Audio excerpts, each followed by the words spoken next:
Olá, estamos iniciando mais um Estado de Direitos na TV Democracia. Hoje nós vamos tratar do caso Fabrício Queiroz, Flávio Bolsonaro. Aliás, eu quero mandar um abraço para o Lênio Streck, nosso mestre, que ontem, conversando com o Lênio, ele dizia: o caso não é o caso Queiroz, é o caso Queiroz-Flávio Bolsonaro. Esse caso se tornou público no final de 2018, quando a Operação Furna da Onça foi deflagrada relativamente a crimes de peculato, lavagem de dinheiro e organização criminosa. Especificamente em relação a Fabrício Queiroz e Flávio Bolsonaro, o Ministério Público do Rio de Janeiro suspeita que o ex-assessor do então deputado estadual Flávio Bolsonaro, Fabrício Queiroz, era o responsável por receber de volta os salários pagos aos assessores do gabinete do deputado estadual Flávio Bolsonaro e destinar esse recurso para o próprio deputado Flávio Bolsonaro, que é também suspeito de utilizar esse dinheiro em lavagem, né? Adquirindo uma franquia de uma loja de chocolates e operações com imóveis, né? Ontem nós tivemos a prisão de Fabrício Queiroz, que foi encontrado em Atibaia, no escritório do advogado do próprio Flávio Bolsonaro e também do presidente Jair Bolsonaro.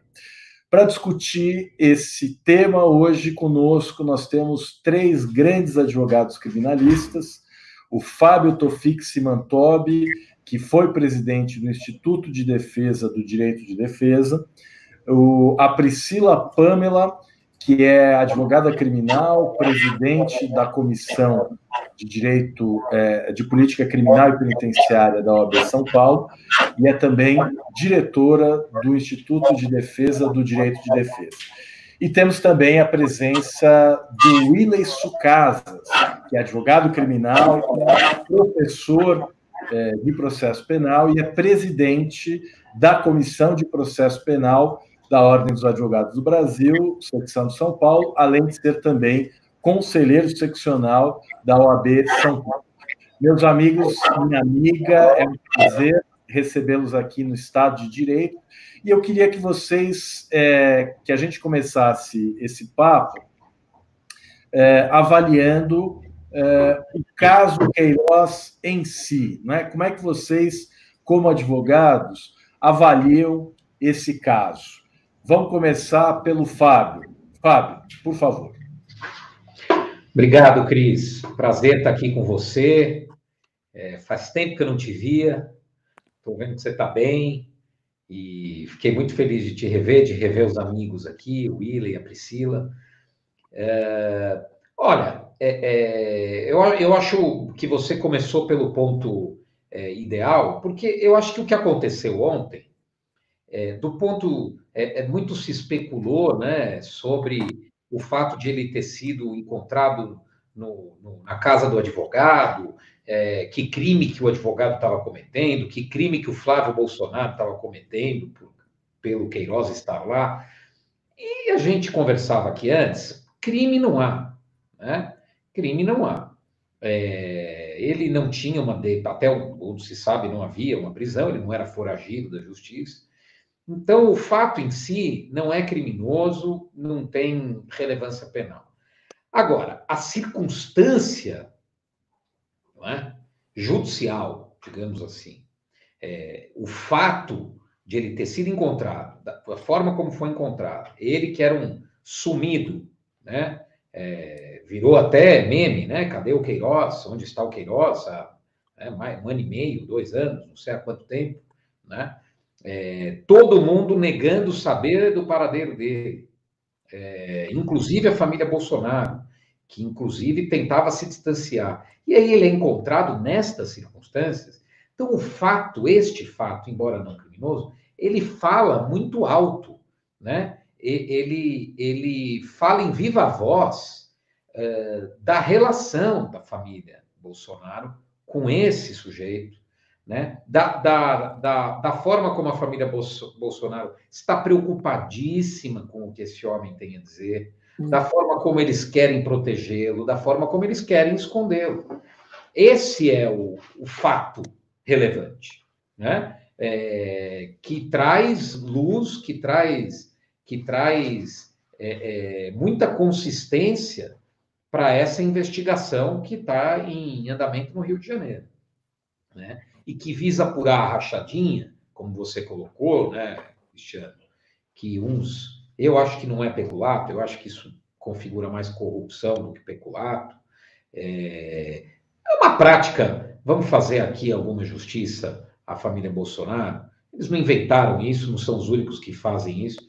Isso é a corrupção endêmica dos baixo cleros ali, né, da política brasileira. Aqueles corruptos que não têm o poder necessário para praticar alta corrupção, eles praticam essa pequena corrupção que é no próprio gabinete. Isso é mais velho do que a República, né? Agora, essa investigação, eu acho que ela pode chegar muito além disso, né? Que é o próprio envolvimento com milícia, né? Veja o próprio perfil do Queiroz, o homem que supostamente chefiava esse esquema de corrupção, é um homem ligado, segundo apontam os investigadores, ligado a milícias, ligado... Então, eu acho que existe uma cadeia aí muito maior, né, que mostra as raízes do próprio bolsonarismo, né? De onde ele surge, dos porões, né, da onde essa ideologia apareceu e se frutificou. Então, eu acho que o fato de ontem, a relevância dele é nesse sentido. Perfeito, Fábio, obrigado. Queria ouvir agora a Priscila. Eu concordo muito com esse panorama feito aqui pelo Tofik, né? Que eu acho que não, o caso da rachadinha, ele é o menor nisso tudo. Eu acho que o pano de fundo, né, dessa investigação é muito maior. E aqui, não menosprezando a questão das rachadinhas, porque eu também não vejo isso como peculato, também entendo como corrupção, que é a bandeira hoje defendida muito, né, de forma muito veemente pelos bolsonaristas, e que é, inclusive, até muito patético, porque é uma corrupção muito seletiva, né? Quando é para um pode, quando é para outro não, quando é para esse é pequeno, uma pequena corrupção. Mas vejo também a mesma gravidade de todas as demais nesse crime também, mas outros crimes, né, também que estão aí nesse entorno, para além dessas rachadinhas, para além o nome dele, na verdade, crime de corrupção, e aí tem as divergências doutrinárias que vão desde concussão, né, que vão para o peculato e a corrupção, mas para além da divergência, é um crime muito grave, é um crime muito sério, mas para além dele tem outros, né, tem a questão da obstrução da justiça, de não vai comparecer, de adulteração de prova, vai lá e olha, marca no cartão de ponto, assina para poder fingir que foi, que não foi, e mais maior ainda do que tudo isso, as lavagens de dinheiro, né, por intermédio dessas empresas, e a milícia. Essa milícia que vem aí cada vez crescendo mais, né, da forma digital, na modalidade pessoal, e que está tomando conta de um cenário, interferindo, inclusive, na nossa vida, na democracia. Então, eu acho que a investigação das rachadinhas, ela né, inclusive a prisão, ela diz menos com a corrupção, né, em si, e muito mais com esse panorama macro, que é o envolvimento dessas pessoas com a influência que ele tem, que ficou também claro ali na decisão de prisão dele, com os milicianos, né, enfim, tem até citando aqui a própria decisão, tem um episódio em que uma pessoa vai em um determinado ponto, de um estabelecimento, olha, ali é um estabelecimento de tal pessoa, eu tive um problema, dá para o Queiroz intervir para falar que eu posso estacionar meu carro ali? Então, olha o nível, né, então, assim, o cara tem trânsito, você vê, o cara tem livre acesso com essas milícias, tem ali, querendo ou não, uma respeitabilidade desses milicianos, e, enfim, isso pode levar a a encontrarmos coisas muito mais sérias, né? Enfim, o caso da Marielle está aí, vide como exemplo, que não pode ser esquecido nunca, que tem um envolvimento comprovado das milícias, e o envolvimento do Queiroz nisso é muito grandioso. Então, eu acho que se inicia, né, com a questão das rachadinhas, dando aos nomes certo a questão, ao meu ver, né, embora haja aí todo esse conflito doutrinário, corrupção, mas que pode ainda ser muito maior. Muito bem, Pri. Vamos ouvir agora o Willey. Willey, o que você avalia aí desse caso, que é um caso que, afinal de contas, tem uma grande repercussão, porque envolve não apenas o filho do presidente da República, que é também ocupante de cargo eletivo, é senador, mas o próprio presidente. Como é que você avalia? Muito bem. Primeiro, Cristiano, eu gostaria de agradecer o convite, cumprimentá-lo. Faz tempo que nós não nos encontramos pessoalmente. É uma alegria enorme poder te rever aqui virtualmente. Da mesma maneira, cumprimento o Fábio, o grande advogado. Sou um seu admirador, Fábio. E a queridíssima Priscila, né? A nossa presidente da Comissão de Política Criminal e Penitenciária da Ordem, vem fazendo um trabalho super maravilhoso. Algo incrível, realmente, Priscila. Eu falo aqui em público que eu sou um seu fã e um super admirador. Meus parabéns. Bom, o Brasil é um laboratório, né, gente? No Brasil se acontece de tudo. Eu subscrevo integralmente o que o Fábio disse, o que a Priscila disse, né? Também sou partidário de que ali, essa questão da rachadinha, uma atitude lamentável que faz parte de uma falta de cultura do nosso país, né? De parlamentares, enfim. Mas esse tipo de corrupção, esse tipo de ato não pode ser tido como uma pequena corrupção ou algo tolerável, né? Eu penso que já chegou a hora desse tipo de situação ser efetivamente investigada, e nós temos aí um caso paradigmático, né? Que envolve hoje um senador da República, quando deputado no Rio de Janeiro, filho do presidente da República, não é? E que o Ministério Público do Estado do Rio de Janeiro, cumprindo o seu papel constitucional, vem investigando. Nós sabemos que existem elementos, segundo se noticia pela imprensa, elementos bem fundados de que, lamentavelmente, no gabinete do então deputado Flávio Bolsonaro, esse tipo de expediente criminoso era uma prática corrente. Enfim, e aí vai se descortinando, né? Quando digo, é um laboratório, porque as coisas, nós vamos puxando um fio e as coisas vão aparecendo de tal maneira que nem um novelista, nem uma pessoa com uma imaginação tão fértil pode chegar a imaginar que no Brasil isso venha a ocorrer, né? Esse policial, enfim, depois motorista, assessor, movimentando quantias milionárias sem origem nenhuma de comprovação lícita desses valores, enfim, aí apresentando desculpas esfarrapadas, né? E essa investigação, então, tem lá o seu início, as pessoas comparecem, prestam as declarações, depois simplesmente desaparecem e o negócio fica ali num limbo. E quando, então, somos surpreendidos no meio de uma pandemia, numa situação em que o mundo vive, talvez, nos tempos mais recentes, uma situação mais grave, mundialmente falando, especificamente no Brasil, uma situação de insegurança absoluta. E aí, então, nós somos aí surpreendidos com a prisão desse cidadão aqui no nosso estado de São Paulo, em Atibaia, né? E para colocar a cereja no bolo dessa novela, ainda em um imóvel que, segundo se noticiou e nós pudemos ver na imprensa, seria pertencente ao advogado do próprio presidente ou do filho Flávio, enfim. E aí, uma placa de escritório de advocacia, uma coisa estranha, não é? Realmente, Cristiano e meus amigos, Tofik e Priscila, e todos aqueles que nos ouvem, é algo inusitado, inesperado, não é? E que vai demandar, certamente, enormes discussões. Ontem, logo que aconteceu isso, em vários fóruns, em vários grupos de WhatsApp, nós conversávamos, né?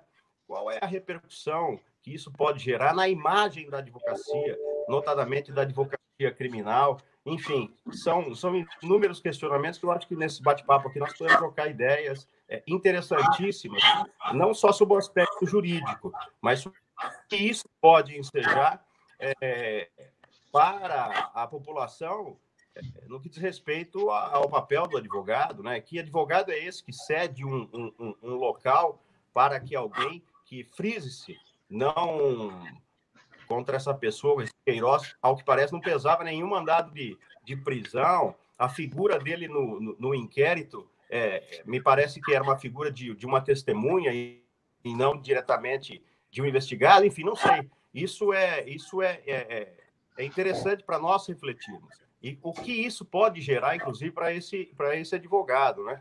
Qual é o limite ético do comportamento do profissional? Enfim, nós vimos aí pessoas já imputando crime em relação ao comportamento do profissional. Eu não conheço o advogado, e se conhecesse também, na minha opinião, não alteraria em absolutamente nada, mas eu acho que esses fatos também são importantes e devem ser refletidos com muita tranquilidade e serenidade. Muito bem, Willey. Nós temos aqui vários comentários já. A Dirce Benedita, o Antônio José Salles, a Magda Medeiros, o Tiago Moraes, a Val Maeda, o Thales Pimentel, o Kel Carvalho pergunta: qual medida jurídica se tomar se Queiroz não falar? Bem, o Queiroz ele não é obrigado a falar, toda pessoa tem direito de permanecer em silêncio, né? Depois a Val Maeda: conhecereis a verdade os prenderá.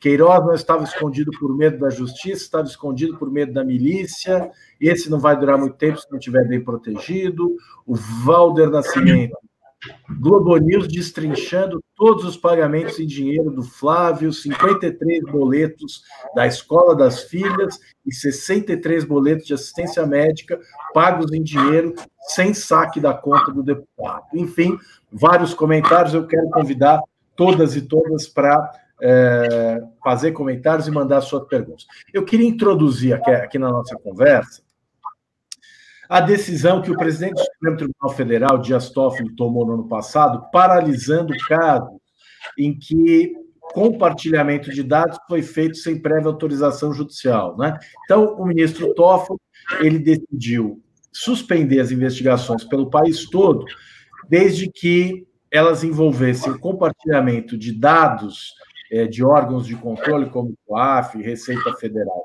e Banco Central, sem autorização judicial, né? Depois, o ministro revogou essa decisão e as investigações voltaram a andar. Eu queria ouvir de vocês, né? Essa decisão do ministro Toffoli foi adequada? De fato, o compartilhamento de dados de órgãos de controle como o COAF, Banco Central, Receita Federal, ele não pode ser feito com o Ministério Público sem uma autorização judicial prévia? E aí eu pergunto, no caso específico do Queiroz e do Flávio Bolsonaro, esse aspecto pode gerar alguma consequência? É possível vislumbrar a decretação da nulidade de toda a investigação em função dessa apontada irregularidade? Vamos começar agora pela Priscila. Pri, o que você acha sobre esse aspecto? Então, a questão, um ponto que a gente sempre traz aqui à discussão não é o do compartilhamento, né, o ser indevido, é a autorização. Tudo tem que passar pelo crivo do judiciário, e essa foi uma grande discussão, enfim, eu me lembro muito bem, inclusive, no momento da decisão, e também nesse conflito de poxa, a investigação precisa seguir, né, porque a gente sabe que está se tratando de coisas muito sérias, mas a custo de quê? Né, os princípios e garantias fundamentais do cidadão constitucional precisam ser válidos para todos sempre. E um pedido de compartilhamento com autorização judicial não inviabiliza que a prova seja produzida, não inviabiliza que isso chegue, que aporte aos autos. Então, é disso que se trata. É muito ruim pensar que as investigações podem, ali na frente, ser declaradas nulas, e tudo isso é evidente que sim, mas é um direito, é direito de defesa, e eu acho que ele tem que ser pilar, ele é pilar da nossa democracia, e nós não podemos abrir mão dele em detrimento de este ou daquele caso, nós não podemos ser punitivistas e nem garantistas de ocasião, de oportunidade, a coisa é ou não é, ela é legal ou ela não é legal. Então, o que o tempo todo nós vemos bradando, não é ilegal o compartilhamento desde que passe pelo crivo judiciário, e não se entende qual é a grande resistência dos órgãos nesse sentido, né, desse poder tão inflado que se pretende ao Ministério Público, para que isso aconteça de forma, enfim, automática. E esses grandes poderes nas mãos de qualquer poder que seja, a gente vê muito bem que sempre acaba descambando para grandes ilegalidades, né? A Lava Jato é um grande exemplo, vai ser sempre, por conta de várias afrontas a princípios e garantias fundamentais.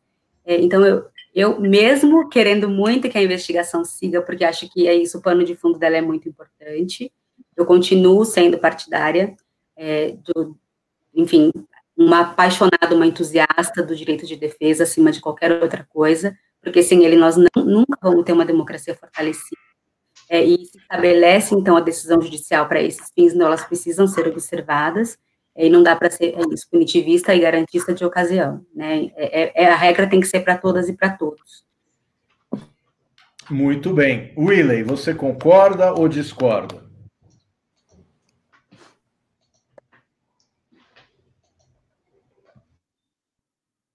Sou eu? Isso. Diga, Willey. Na verdade, Cristiano e meus amigos, sou partidário de que não se pode tergiversar, negociar com garantias e direitos fundamentais. Nós estamos vivendo já há algum tempo, em razão dessas grandes operações, eu vou usar um termo forte, mas é o termo que eu gosto de empregar, sobretudo quando eu estou aqui num bate-papo com amigos, solapadas ao direito de defesa, né? Lamentavelmente,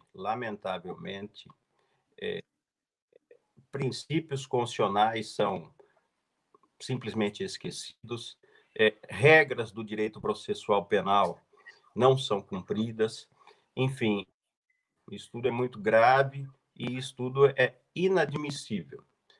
É preciso se resgatar o respeito às regras do jogo. É preciso se entender que, independentemente do ator que esteja a figurar em uma determinada investigação, em um determinado processo, aquelas garantias todas são garantias do cidadão, que é a autoridade maior em um Estado democrático de direito.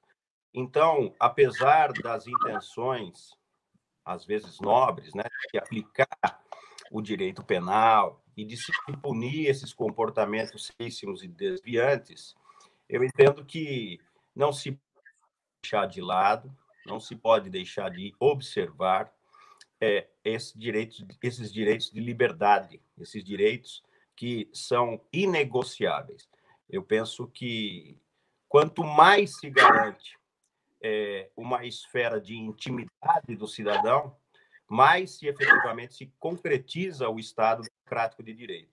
Então, eu penso que o Supremo já enfrentou de novo situações delicadas, casos difíceis. Eu pensava outro dia, né? O Brasil é um celeiro de hard cases. Aqui nós temos um exemplo por dia ou um caso por dia onde se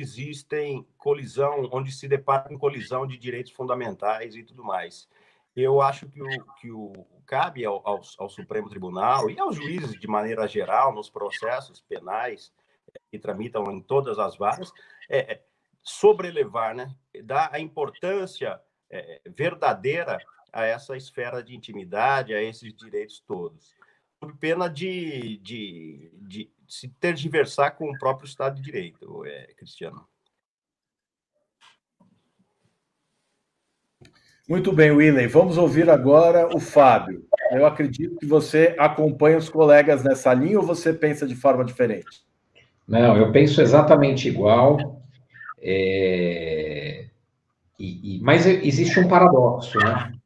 Existe um paradoxo porque o bolsonarismo ele está erigido, né? Ele foi edificado em cima do discurso da repressão penal, né? Do discurso de que o excesso de direitos e garantias individuais, de que a Constituição contempla liberdades demais, de que a Carta da República é um panegírico de delinquentes e celerados, de que o respeito à legalidade é ladainha de advogado querendo soltar bandido da cadeia. Essa é a raiz, essa é a essência do bolsonarismo, que com o lavajatismo ganhou um verniz, ganhou, digamos, uma sofisticação que permitiu que esse bolsonarismo rasteiro ingressasse nos salões de baile da sociedade brasileira, né?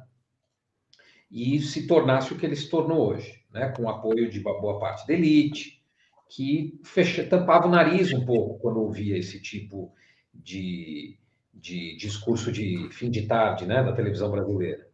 Então é paradoxal que essas pessoas hoje queiram bradar com a Constituição em punho e pedindo respeito à legalidade, pedindo respeito a direitos e liberdades, mas essa é a nossa resistência, né? Eu acho que é nessa tentação que nós não podemos cair.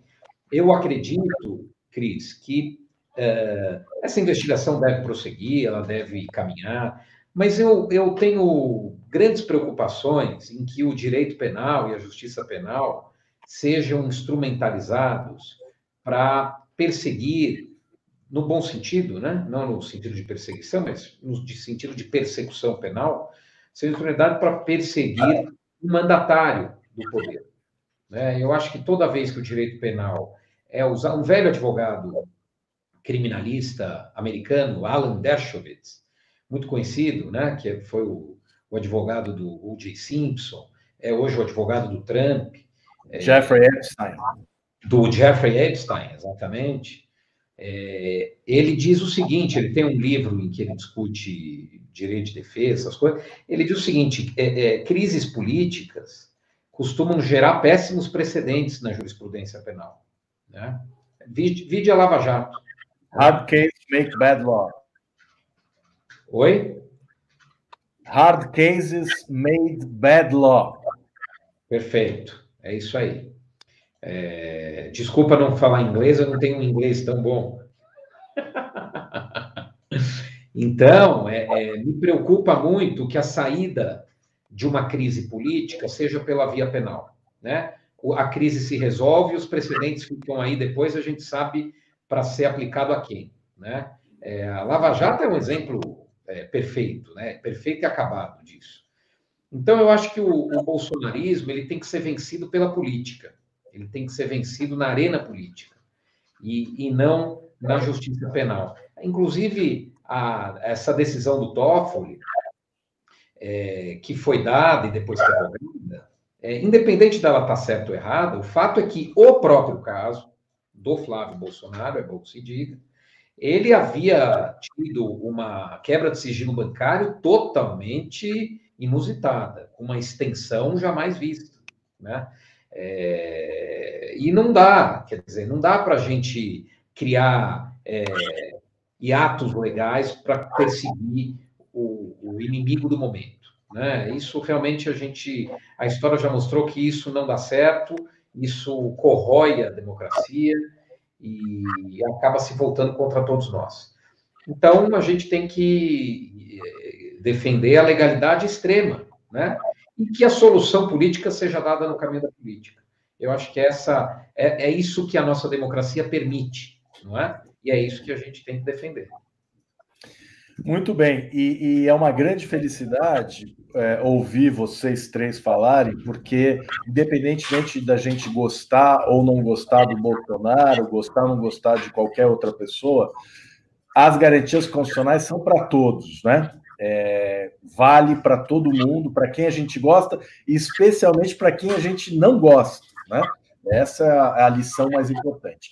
Eu queria trazer agora para a nossa discussão a análise sobre o decreto de prisão preventiva do Fabrício Queiroz, né, que é um dos pontos também polêmicos dessa operação. O Fabrício Queiroz ele estava em liberdade, a investigação está andando pelo menos desde o final de 2018, e na fundamentação o juiz usa o argumento de que ele poderia vir a intimidar testemunhas, poderia vir a comprometer a regularidade da investigação, impedindo ou criando obstáculos para que o esclarecimento dos fatos ocorresse, né? Eu, pessoalmente, considerei essa fundamentação frágil, porque a gente sabe que a prisão preventiva deve ser interpretada de forma restritiva e ela só se justifica quando há uma prova concreta, cabal, de que a pessoa investigada está, de fato, interferindo na investigação, está, de fato, coagindo testemunhas, está, de fato, suprimindo provas, não é? Eu queria colher a opinião de vocês, começando agora pelo Willey.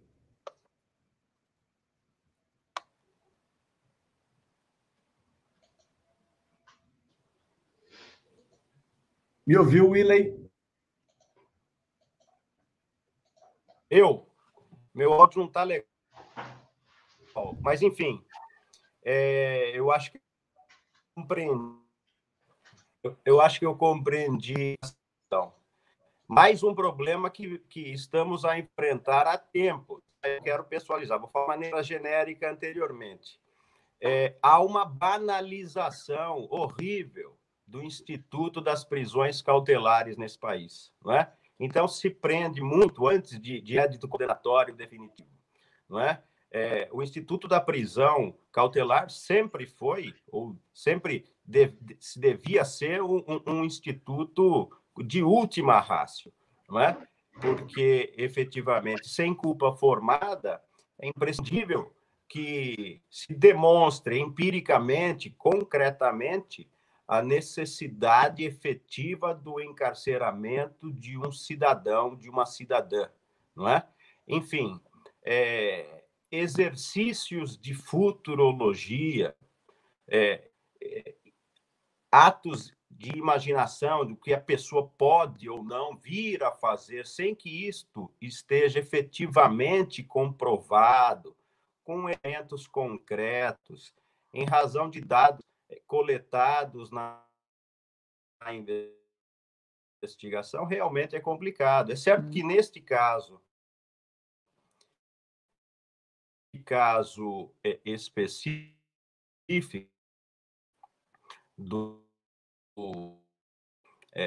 nós temos como um plano situações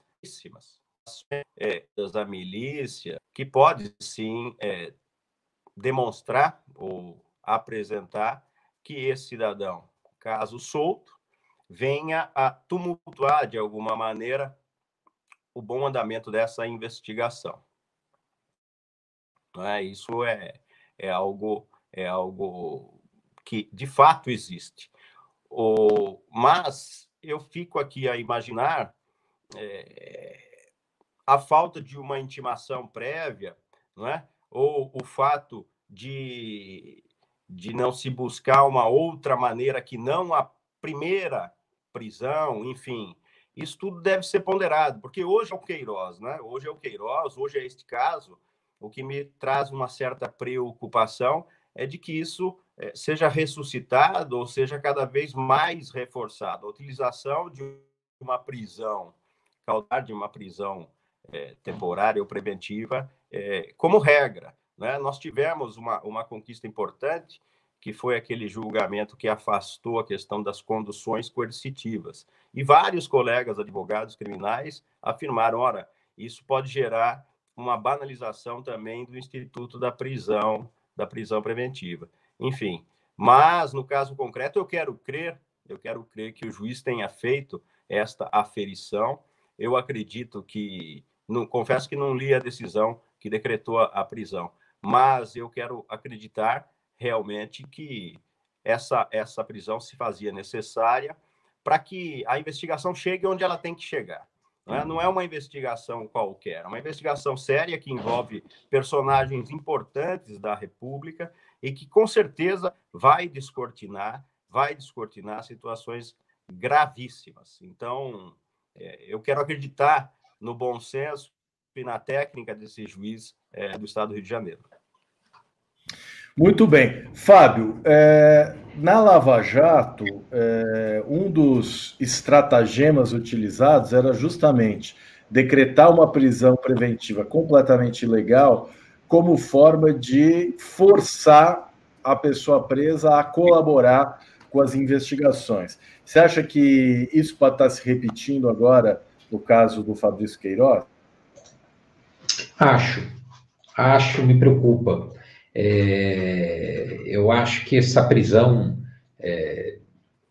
eu confesso que eu não estudei assim, como se estudasse um caso que eu estou cuidando, né? Mas não consegui enxergar ali qual é o requisito de cautelaridade, até porque o sujeito estava isolado num sítio em Atibaia há 1 ano e meio. Não consigo depreender aqui qual que é exatamente o risco. Talvez, e mesmo o risco à aplicação da lei penal, né? Pri, Cris e Willy, pelo fato de ele não ter comparecido em depoimento, aí eu teria algumas dúvidas. Né? Aí, se você me permite, Fábio, tem uma questão importante que acho que vale a pena você analisar, que é o seguinte: me parece que ele foi chamado para dar explicações, não compareceu, mas por intermédio de advogado apresentou explicações, né? E isso, evidentemente, não é a mesma coisa daquela situação que a pessoa é intimada e simplesmente não aparece. Até porque, sendo o direito ao silêncio uma garantia constitucional, não adianta obrigar a pessoa a ir até o investigador e ficar em silêncio. Ele pode prestar os esclarecimentos por meio de advogado, mesmo sem comparecer, e isso não caracteriza qualquer ilegalidade. Você concorda? Concordo. Essa, inclusive, é a lógica, a intelecção do acórdão da condução coercitiva, né? Você não pode obrigar um réu a comparecer, né? Um investigado e tal. Mas eu tenho só uma dúvida, talvez você até possa me esclarecer, porque eu acho que uma coisa é não comparecer, mandar advogado. A outra coisa é desaparecer, né? Desaparecer, não ser encontrado mais. Aí eu acho que tem um problema. Nós sabemos, como advogado, que a primeira coisa que você faz quando muda de endereço é comunicar, para não correr o risco de essa mudança ser interpretada como uma fuga, como uma tentativa de se evadir e tal. Então, assim, ele estava realmente... A prisão mostrou isso, né? Que ele estava realmente escondido, né? Imagino que ele não estava recebendo conta de luz no nome dele, lá no sítio, nada disso. Então, eu quando vi que houve uma prisão, me ocorreu muito mais a possibilidade do risco à aplicação da lei penal do que de risco à instrução. Porque realmente essa futurologia e essa especulação, a jurisprudência dos tribunais superiores rechaça completamente. Não se aceita prisão preventiva decretada sob esse fundamento, né? E nesse caso não teria por que ser diferente. Agora, eu acho que tem um outro aspecto que não é propriamente da prisão do Queiroz, né? Mas é se a própria forma como ele estava escondido pode representar uma tentativa de outras pessoas de obstruir a investigação, mantendo ele nesse local, né? Claro que eu não estou com isso fazendo nenhuma afirmação, mas eu imagino que isso deva ser apurado, né? Qual era exatamente a relação do Queiroz com o senador Flávio Bolsonaro e esse advogado, né? Nós não podemos esquecer que essa é um modus operandi bastante conhecido, né? Não necessariamente configura crime, mas ele já foi levado à justiça algumas vezes. Lembrem da delação do Delcídio do Amaral, né, se não me engano, que afirmava que algumas pessoas estariam tentando impedir a delação do Nestor Cerveró. Algumas pessoas foram presas e depois foram absolvidas, né? Se comprovou que não era aquilo. Mas já houve prisão, em outro caso, se não me engano, no caso do Ike Batista, posso estar cometendo algum equívoco, mas em que se discutia a possibilidade de co-réus estarem afinando e combinando depoimentos. Então, essa relação de co-réu e o Supremo revogou as prisões, inclusive o IDDD, Priscila, atuou como assistente nesse habeas corpus, acho que até o Toron que sustentou. Mas o Supremo acabou não enfrentando, ao revogar a prisão, esse fundamento específico. Já houve também lá atrás uma prisão do Paulo Maluf, porque também estaria tentando interferir no depoimento de co-réu, né? Então, eu acho que existe aí uma discussão que provavelmente pode aflorar nesse caso, que é esta relação entre os co-investigados, né? O advogado de um investigado está dando proteção. Qual é a natureza dessa proteção? É uma proteção solicitada por ele? É uma proteção enfiada goela abaixo? É uma proteção barra coação? Não é? Não chego a afirmar que ele estava mantido refém, mas acho que é preciso entender um pouco melhor a natureza dessa relação hoje, né? Não para efeito da prisão do Queiroz, mas para entender a situação jurídica de outros investigados, né? Até que ponto esses outros investigados estavam atuando para manter esse cidadão escondido, em silêncio e tudo mais. Então, acho que aí há uma questão. Eu não tenho uma opinião formada, mas acho que daí pode advir uma importante e relevante discussão jurídica. Muito bem. Queria ouvir a Pri agora. Pri, será que a Pri caiu? Estou vendo aqui, acho que ela não está conosco, mas deve ter tido um pequeno problema. Fábio, você tocou num ponto que eu acho que é muito importante. A Pri voltou. Oi, Pri, está nos ouvindo? Oi. Eu queria ouvir as suas considerações sobre essa questão que os colegas trataram aí sobre a prisão, o decreto de prisão do Fabrício Queiroz. É engraçado como as cabeças pensam em coisas muito semelhantes, né? O Tofi acabou de falar desse movimento do Queiroz, dessa forma de estar escondido e não ser uma fuga, né, já que não tinha mandado de prisão expedido, e eu pensei muito nisso ontem também. A título do que ele está todo esse tempo privado do convívio familiar, privado ali das próprias coisas, né, escondido num sítio em Atibaia, sozinho, ainda que fazendo um churrasco, de acordo com o que está ali na decisão, mandando foto, mas ainda assim me parece um preço um tanto alto. Também não quero ser leviana, nem temerária aqui de colocar fazer qualquer tipo de acusação nesse sentido. Mas eu acho que também é muito importante que seja investigado essa questão desse esconderijo, desse tempo todo do Queiroz ali escondido voluntariamente de quem, né, sem poder cuidar da forma com que deveria, junto dos seus familiares. Enfim, isso me parece se de fato é uma questão voluntária ou se é uma questão imposta, né? Rola ali alguma pressão nesse sentido. Eu acho que isso é um ponto muito sério para a investigação.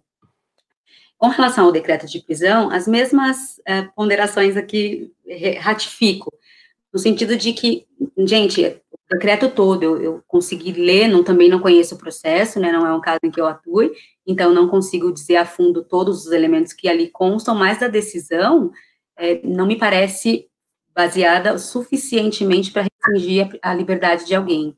A gente tem lidado de forma muito equivocada, né, com os conceitos de prisão e liberdade. A liberdade é a regra e a gente está agindo como se não fosse. Então, nós temos 41% aproximadamente de pessoas presas de forma provisória, e isso é uma loucura. Ainda que se diga, mas nos tribunais se reforma pouco, mas se reforma regime, se reforma tantas coisas, e ainda assim a gente continua aprendendo muito provisoriamente, e sem necessidade alguma. Os fatos são muito graves, é isso eu digo, o fato da corrupção é muito grave, da lavagem de dinheiro é muito grave, o fato das milícias é gravíssimo, mas a decisão ela precisa estar fundamentada de acordo com o que determina a lei. O Código Penal ele é explícito, ele determina ali quais são as hipóteses, né, quais são os pressupostos e os requisitos para uma prisão preventiva. E, assim, o decreto não me parece estarem preenchidas, né, falta, inclusive, contemporaneidade, os fatos alegados ali na decisão, ele teria conversado com uma pessoa, um miliciano, então mostra que ele é influente. Ok, sabe que ele tem amigos milicianos, isso que faz parte da investigação. E essas conversas são datadas de muito tempo atrás.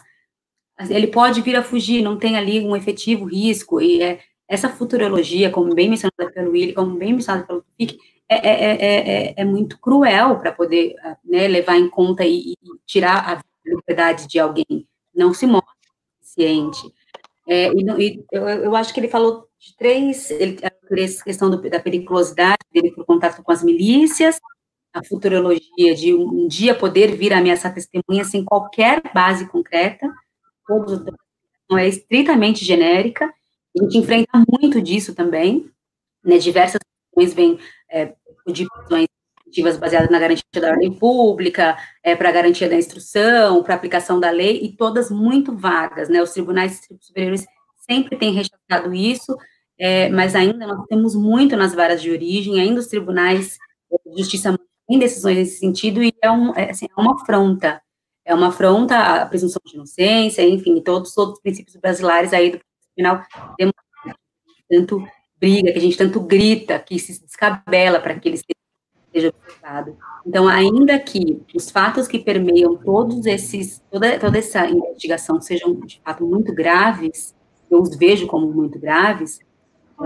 a decisão por si só do decreto de prisão não me parece suficiente a restringir a liberdade dele. Posso acrescentar só uma coisa? Por favor. Eu acho que esse tipo de prisão, como a Priscila bem colocou, acaba gerando um próprio descrédito da justiça, né? Porque ela não se sustenta, ele tem bom advogado, inclusive o advogado dele é um ótimo advogado, um advogado de Brasília, o Paulo Catapreta. Ele certamente deve conseguir um habeas corpus, pode demorar um pouco, e fica essa sensação, né, para o leigo, de que o juiz prende, os tribunais superiores solta, cria essa mácula em cima dos tribunais superiores, de que são tribunais da impunidade, que são tribunais que beneficiam criminosos e tal. Ou seja, causam mal, né? Eu acho que devia haver alguma forma, não criminal, mas administrativamente, de coibir esse tipo de atuação.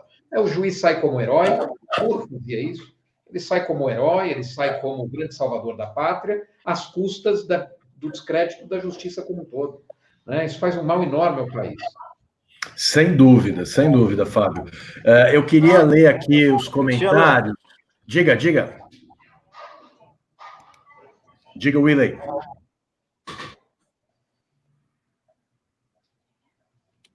Na mesma linha do que fora dito agora pelo Tofik, essa espetacularização, né, essa situação toda inerente ao dever de informar, né, da imprensa, isso, evidentemente, nós precisamos dessa liberdade, notavelmente nos dias atuais, mas quando se depara com situações jurídicas, né, é preciso também que esses contornos, essas garantias todas processuais e constitucionais sejam aclaradas para que a população, evidentemente, deixe de encarar o processo, né, na verdade, os princípios todos processuais e constitucionais como se fosse uma partida de futebol ou algo similar, né? Porque, de fato, isso pode gerar um grande descrédito. Eu tô bastante preocupado com a situação agora desse colega advogado, que eu sequer conheço, não sei, mas o que é que isso vai repercutir, meus amigos, em relação à visão, mais uma vez, da advocacia criminal e, notadamente, do direito de defesa, né, que todos têm, e nós, notadamente, devemos estar sempre vigilantes a respeito disso, né? Eu ouvi ontem comentários de que o advogado estaria cometendo delito, sabe? Isso causa arrepios, né? Eu não estou aqui a defender, evidentemente, o fato de o advogado fornecer uma casa, para mim é inusual, inusitado, enfim, mas daí a dar um salto triplo carpado, dizendo que o cidadão praticou obstrução à justiça ou favorecimento pessoal, sabe? Esses problemas também, como eu disse, né, do nosso laboratório cotidiano, merecem uma reflexão séria da gente, enfim, de quem trabalha com o direito, efetivamente. Sem dúvida, Willen, muito pertinente a sua ponderação. Eu quero, inclusive, voltar a isso, mas antes eu queria dar uma passadinha aqui nos nossos comentários, queria mandar um agradecimento para Maria de Fátima Pimenta, que está apoiando a TV Democracia financeiramente, então queria convidar todos e todas para fazer o mesmo. A TV Democracia é uma nova opção de informação independente, informação livre. O Valder Nascimento, que já tinha comentado aqui, o Valder Nascimento, ele diz assim: já não havia o caso da esposa do Queiroz ter dito que ele estava atuando como um bandido preso, mandando ordens para o lado de fora? O Jorge França diz assim: acho difícil Queiroz denunciar qualquer um dos Bolsonaro. Como dizem, sigam os rastros do dinheiro. O Rony Rodrigues, dizem que a estratégia para a delação deve ser a mesma da Vaza Jato. O Léo Pereira, vocês acham que o Queiroz vai abrir a boca? Enfim, muitos comentários aqui, queria agradecer a audiência de todas essas pessoas, né? E eu queria retomar o que foi dito por vocês no último período, especialmente a questão da criminalização da atividade defensiva, né? A Lava Jato, em muitos momentos, tentou criminalizar a atividade defensiva, caracterizando a atuação do advogado como crime, né? Como obstrução de justiça. E o Tawfik tinha mencionado essa discussão que houve no Supremo Tribunal Federal, salvo engano, foi no habeas corpus que mandou soltar o executivo Flávio Godinho, né, em que se discute a questão do concerto de versões entre investigados, réus e seus advogados sobre fatos em investigação, se isso pode ou não ser considerado obstrução à justiça. O Fábio mencionou o precedente envolvendo o Paulo Maluf, em que o filho do Paulo Maluf, Flávio Maluf, supostamente estaria combinando a versão com uma pessoa, supostamente um operador financeiro, e isso ensejou a decretação da prisão preventiva, que depois foi revogada pelo Supremo, a argumento de que esse não era um fundamento adequado. Mas, na prática judicial, a gente tem visto muito, né? Por exemplo, prisões serem revogadas com a imposição de uma medida cautelar de proibição de contato com os demais investigados, né?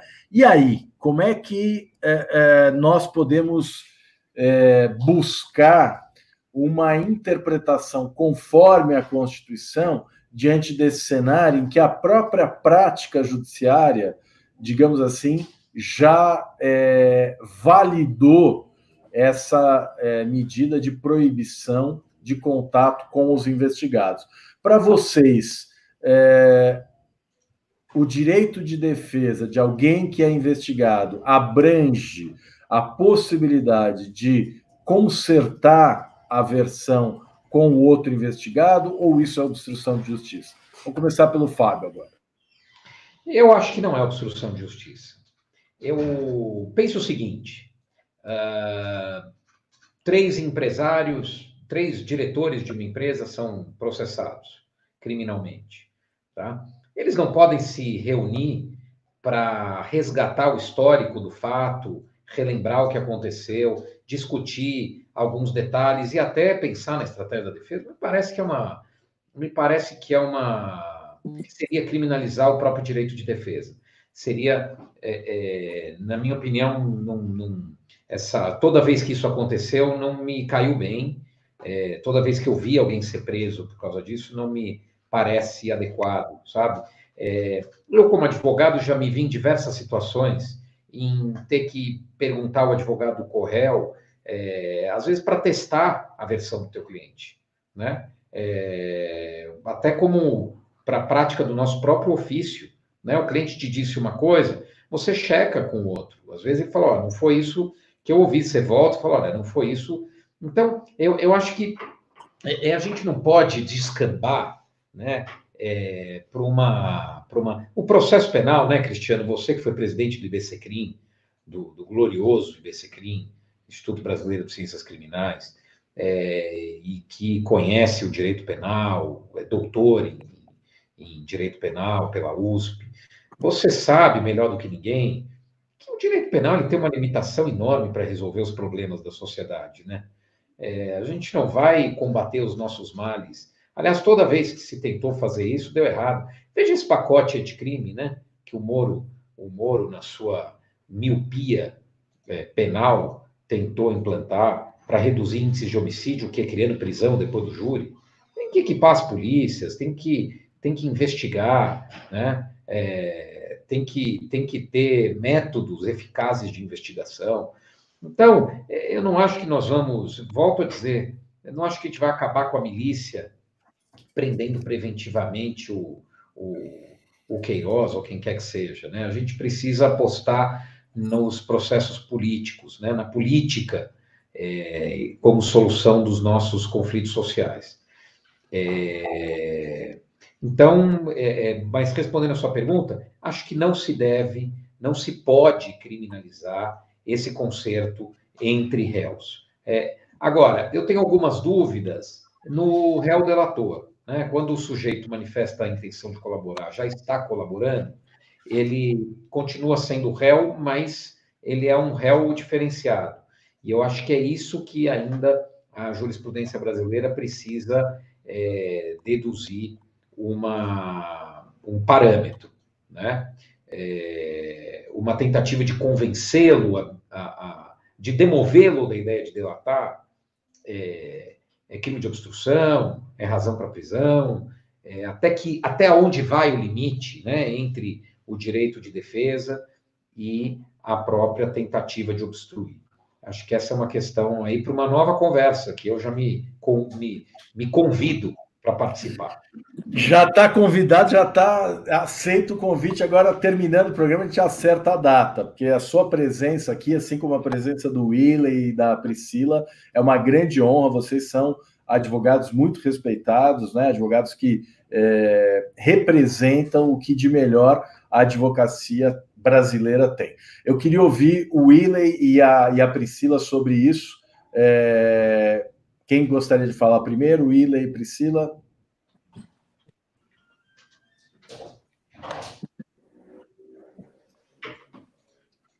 Eu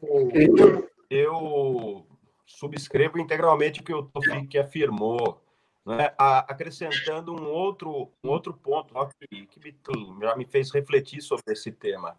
Ora, é tão comum que então, imaginemos cooperação entre Ministério Público do Estado e Ministério Público Federal, um trabalho umbilicalmente ligado da polícia com o Ministério Público, cooperação entre um órgão nacional e órgãos internacionais durante a persecução penal.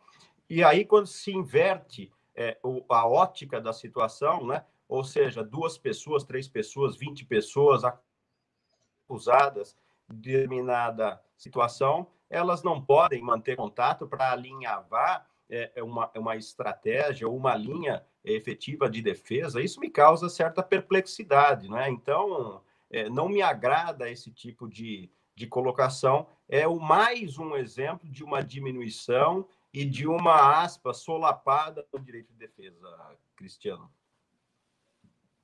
Muito bem. Pri.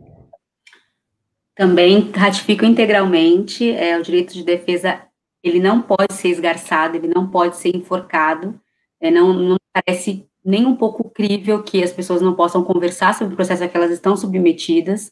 Essa proibição ultrapassa, né, e afronta ali o princípio da ampla defesa. E também vejo com um pouco de ressalva a questão do quando há réu delator já com contrato em a gente, ótimo, né, com ali um termo em andamento, porque, enfim, aí tem riscos, né, mas e os tribunais vão, de fato, nós precisaremos enfrentar essa questão daqui para frente, mas em relação aos demais, enfim, tem a liberdade, sim, tem que ter assegurada, inclusive, a liberdade para isso. Essa imposição me parece um tanto inconstitucional, ela não pode ser vista como recepcionada, né, pela Constituição, essa modalidade de imposição de medida cautelar diversa. E queria só fazer um ponto muito rápida. Nós estamos aqui falando, né, nós três não atuamos nesse caso, nós estamos falando a partir do papel que nós vimos da decisão, porque eu tenho visto aqui alguns comentários no sentido de que se a gente viu alguma coisa, ou a conversa, nós vimos a decisão, e a opinião, pelo menos minha, crítica formada a partir dela, de que eu acho que não se mostra suficiente a privar alguém de liberdade, é exclusivamente em detrimento à decisão que foi dada.